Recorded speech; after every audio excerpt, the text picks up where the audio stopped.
Buenas noches, mi nombre es Johnny Javier Rosero, pertenezco al grupo 100 413 203 de Física General.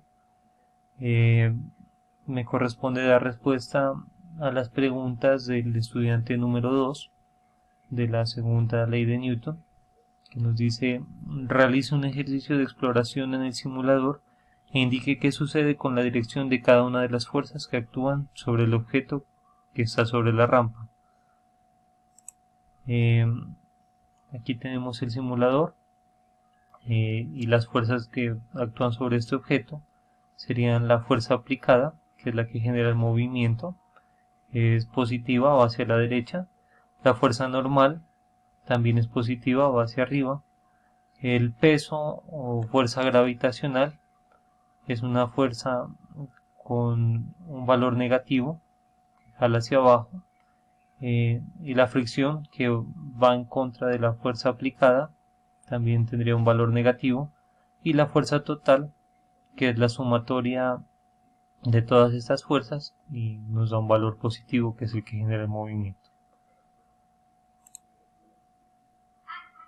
Eh, Haga clic en reiniciar y responda por qué la flecha roja de la fricción apunta cuesta arriba. ¿Puede el archivador deslizarse en las condiciones dadas después de reiniciar el simulador? Una vez reiniciado el simulador, aquí tenemos la flecha roja de la fricción. Apunta hacia arriba porque no hay una fuerza aplicada.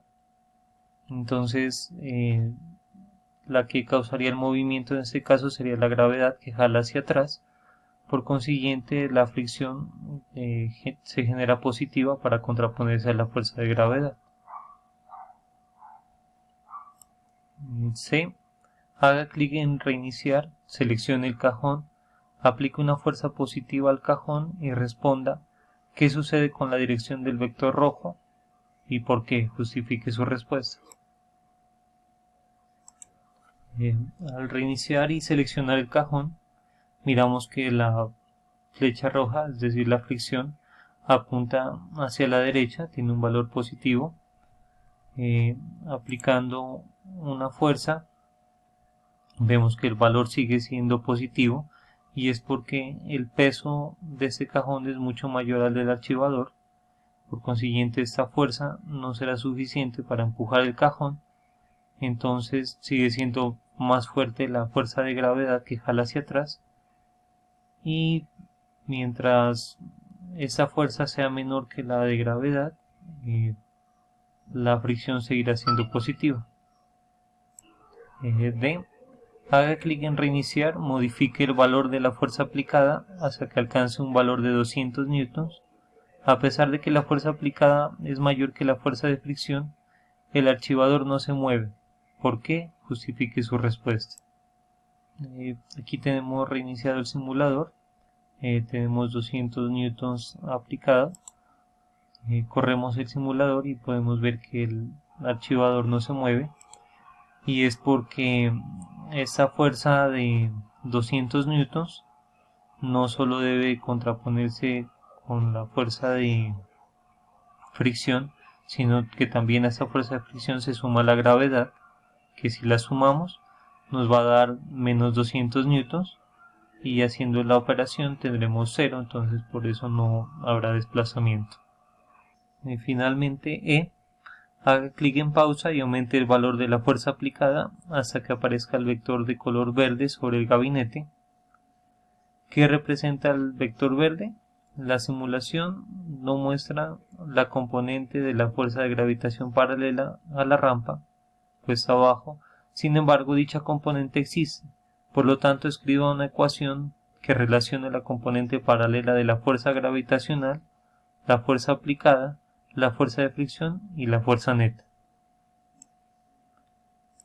Al aumentar el valor de la fuerza aplicada, vemos que aparece la flecha verde, que genera un movimiento. Esa es la fuerza total o fuerza neta.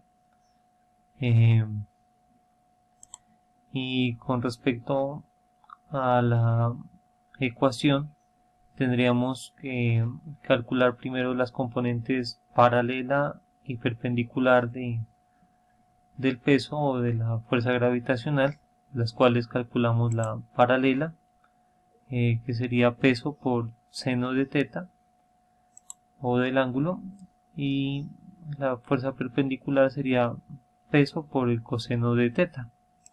Para calcular la fuerza de fricción tendríamos que la fuerza de fricción es el coeficiente de fricción por la fuerza normal. Entonces, como la fuerza neta es la sumatoria de todas estas fuerzas, tendríamos que la fuerza neta es igual a la fuerza aplicada menos la fuerza de fricción menos la fuerza gravitatoria paralela o el peso paralelo.